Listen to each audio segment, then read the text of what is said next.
Bienvenue sur cette nouvelle vidéo où nous allons voir la traduction 100% automatisée. Alors nous avons vu la traduction Google page par page où on apportait le CSS, le HTML et on le traduisait via Google Translate. Mais cette fois-ci, nous allons voir la version automatisée grâce à Web Scraper. En fait, nous allons scrap un site de A à Z dans une langue définie, mais tout ça de manière automatique, c'est-à-dire en lançant Web Scraper. Donc forcément, on n'a plus rien à faire.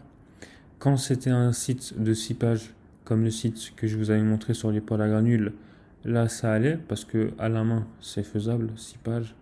Mais quand c'est des sites qui commencent à avoir beaucoup plus de pages, donc là forcément c'est beaucoup plus difficile.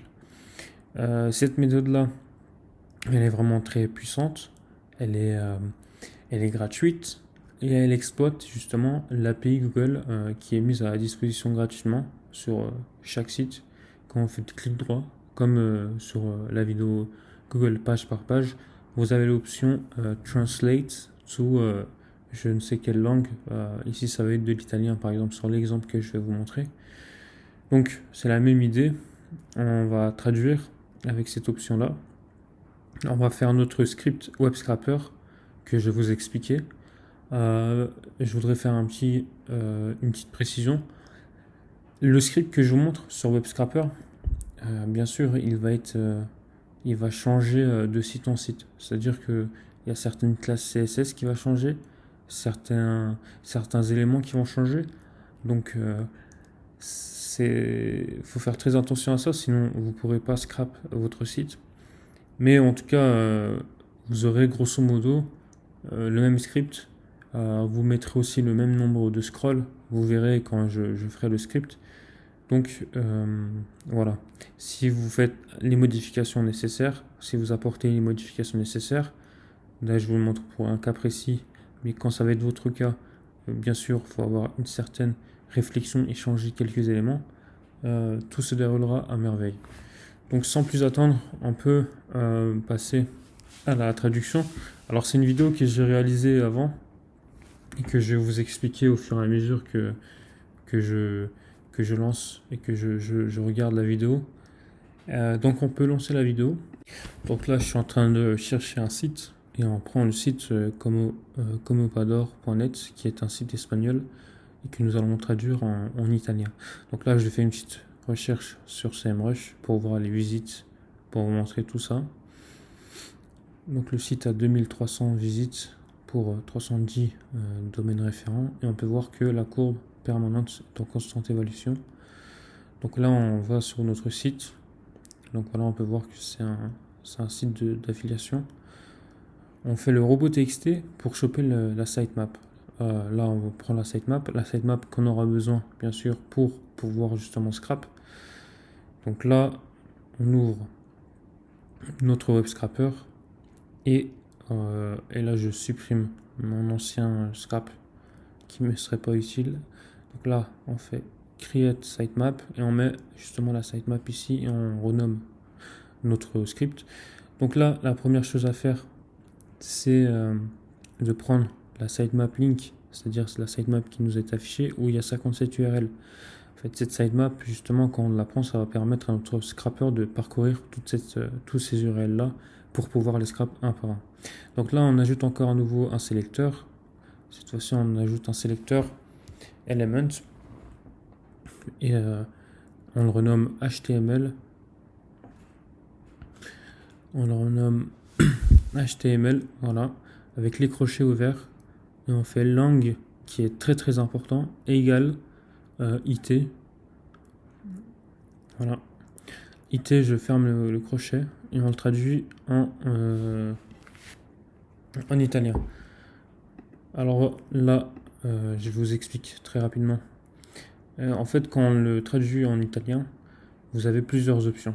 Vous avez l'option comme moi, qui est toujours traduire les pages en espagnol, par exemple. Quand vous allez faire les 3 petits points, vous avez cette autre possibilité-là. Des fois, ça peut arriver que vous avez la langage du site qui n'est pas détecté. Et à ce moment-là, vous faites les 3 petits points, et vous avez 3 options. Et vous faites Not Detected Language et vous choisissez la langue d'origine. Et une fois que vous avez choisi la langue d'origine, vous refaites les 3 petits points. Et là, vous faites Always Translate Spanish ou French. Ça va dépendre de la langue d'origine. Donc, cette étape d'éléments avec le HTML, langue, égalité est vraiment très importante parce que c'est justement grâce à ça que votre script va être lancé et que ça va scrap justement toutes les pages dans la bonne langue. C'est-à-dire que si vous ne mettez pas ce HTML là, ça ne va pas prendre en compte la traduction et votre script va foirer. Donc il faut vraiment faire attention. Donc je reprends la vidéo. Donc là je fais les 3 petits points. Toujours traduire les pages rédigées en espagnol et ça le traduit en italien. Donc on renomme ça HTML, on save et on clique sur l'élément. On est dans le groupe HTML et là on va faire des scrolls. Alors on fait scroll 1 et là on choisit element scroll down et on appelle ça body. On décoche multiple, on met 50 de vitesse et 200. Là on fait un deuxième scroll, on appelle ça scroll 2. Toujours element scroll down. Là on met body, on décoche multiple, on met 50 et 200. On fait save selector. Là on en rajoute un, on fait scroll 3. On fait element scroll down et là on fait body point footer et on décoche multiple et on met toujours 50 et 200.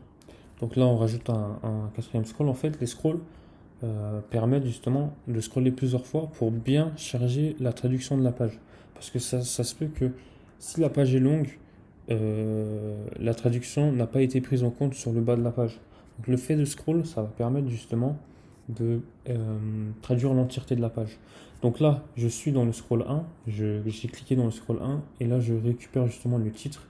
Je fais un element et je récupère le H1. Là, je rajoute encore un element, je prends le type HTML et je sélecte. Et en sélectionnant, je vais prendre tout le contenu du site. C'est le contenu quand on va scrap, justement, on va récupérer ce contenu. Donc on peut voir que c'est vraiment le bon contenu. Il faut que ça prenne la totalité de votre contenu. Encore une fois, comme je le dis, ça va dépendre de site en site. Les classes CSS vont changer et j'appelle ce contenu-là content. Et là, je lance mon scrapper. Donc c'est traduit en italien. Ça fait les scrolls. Et là normalement je suis censé dézoomer en 25%. Enfin en dézoomer en 25 parce que quand on dézoome ça permet justement de mieux traduire la page puisqu'on voit plus de contenu et donc forcément la traduction est prise en compte de meilleure qualité, enfin ça de meilleure qualité. Donc voilà, vous faites ça mais vous le faites avant de lancer. J'y ai pensé après mais toujours avant de lancer. Donc là, ça fait les scrolls, etc. Et là, hop, je refresh la page, mais il n'y a toujours pas d'information. Je vais laisser scroller encore un peu.